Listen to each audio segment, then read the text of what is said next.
The wisest person I ever met in my life, a third grade dropout. Wisest and dropout in the same sentence is rather oxymoronic, like jumbo shrimp.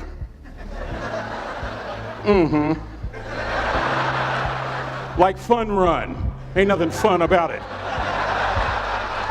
Like Microsoft Works, y'all don't hear me. I used to say like country music, but I've lived in Texas so long, I love country music now. I hunt, I fish, I have cowboy boots and cowboy, y'all, I'm a black neck redneck. Do you hear what I'm saying to you?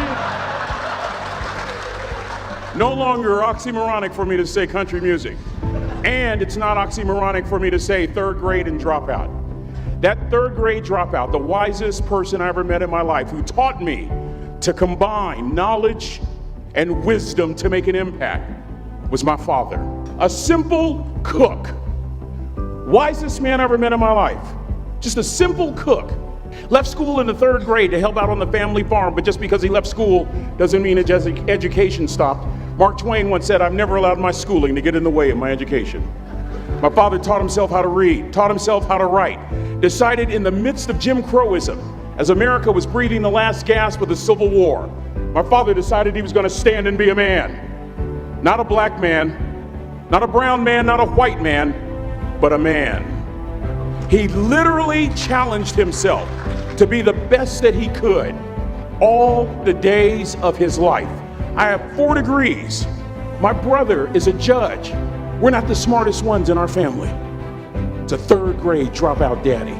A third grade dropout daddy who was quoting Michelangelo, saying to us, "Boys, I won't have a problem if you aim high and miss, but I'm gonna have a real issue if you aim low and hit." A country mother quoting Henry Ford, saying, "If you think you can or if you think you can't, you're right." I learned that from a third grade drop. Simple lessons. Lessons like these. Son, you'd rather be an hour early than a minute late. We never knew what time it was at my house because the clocks were always ahead. My mother said for nearly 30 years, my father left the house at 3:45 in the morning. One day she asked him, "Why, Daddy?" He said, "Maybe one of my boys will catch me in the act of excellence. I want to share 2 things with you. Aristotle said, you are what you repeatedly do. Therefore, excellence ought to be a habit, not an act." Don't ever forget that. I know you're tough, but always remember to be kind. Always. Don't ever forget that. Never embarrass mama. Yeah. If mama ain't happy, ain't nobody happy. If daddy ain't happy, don't nobody care. But you know, I'm trying to tell you. Next lesson. Lesson from a cook over there in the galley. Son, make sure your servant's towel is bigger than your ego. Ego is the anesthesia that deadens the pain of stupidity. Y'all might have a relative in mind you want to send that to. Let me say it again. Ego is the anesthesia that deadens the pain of stupidity. Pride is the burden of a foolish person. John Wooden coached basketball at UCLA for a living, but his calling was to impact people. And with all those national championships, guess what he was found doing in the middle of the week? Going into the cupboard, grabbing a broom, and sweeping his own gym floor. You want to make an impact? Find your broom. Every day of your life, you find your broom. You grow your influence that way.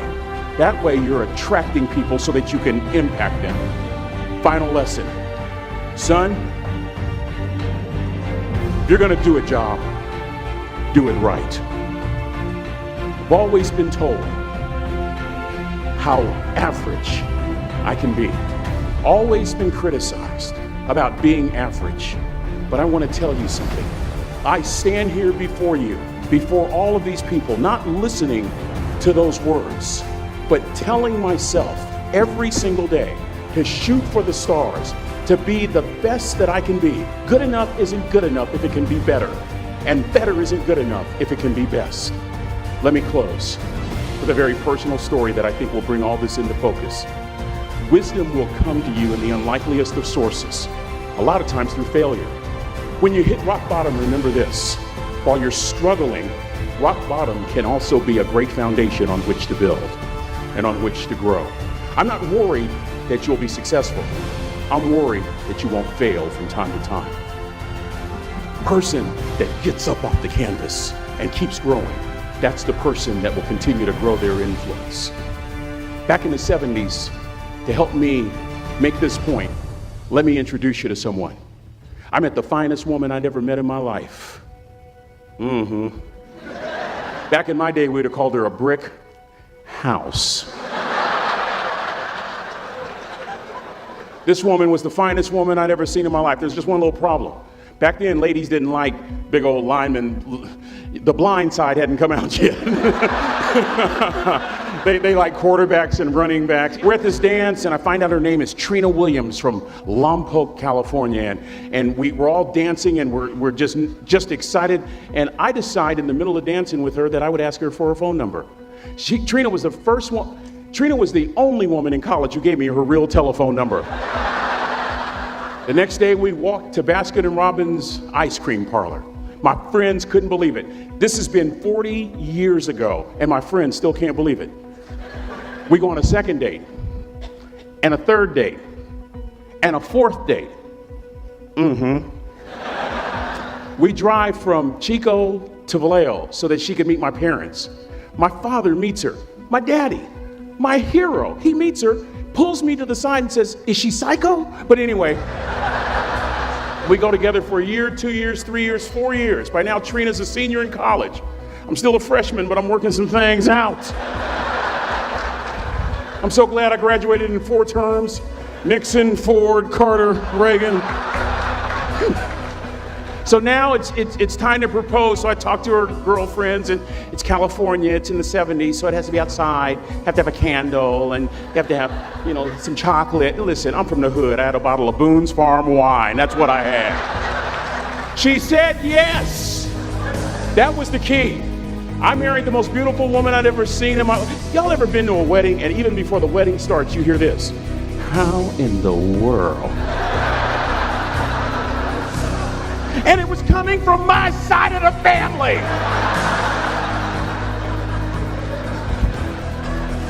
We get married, we have a few children, our lives are great. One day, Trina finds a lump in her left breast. Breast cancer. 6 years after that diagnosis, me and my 2 little boys walked up to Mommy's casket.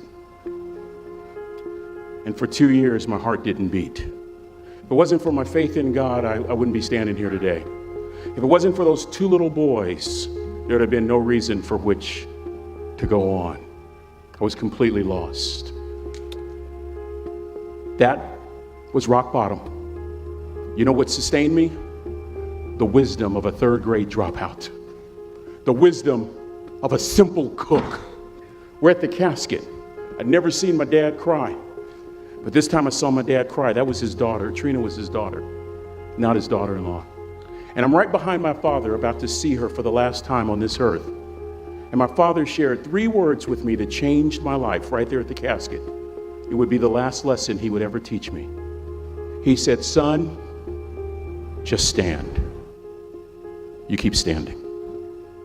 You keep standing, no matter how rough the sea, you keep standing." And I'm not talking about just water. You keep standing. No matter what, you don't give up. And as clearly as I'm talking to you today, these were some of her last words to me. She looked me in the eye and she said, "It doesn't matter to me any longer how long I live. What matters to me most is how I live." I ask y'all one question, a question that I was asked all my life by a 3rd grade dropout. How you living? How you living? Every day, ask yourself that question, how you living? Here's what a cook would suggest you to live this way. That you would not judge, that you would show up early, that you'd be kind, that you'd make sure that that servant's towel is huge and used, that if you're gonna do something, you do it the right way. That cook would tell you this, that it's never wrong to do the right thing, that how you do anything is how you do everything. And in that way, you will grow your influence to make an impact. In that way, you will honor all those who have gone before you, who have invested in you. Look in those unlikeliest places for wisdom. Enhance your life every day by seeking that wisdom and asking yourself every night, how am I living? May God richly bless y'all. Thank you for having me.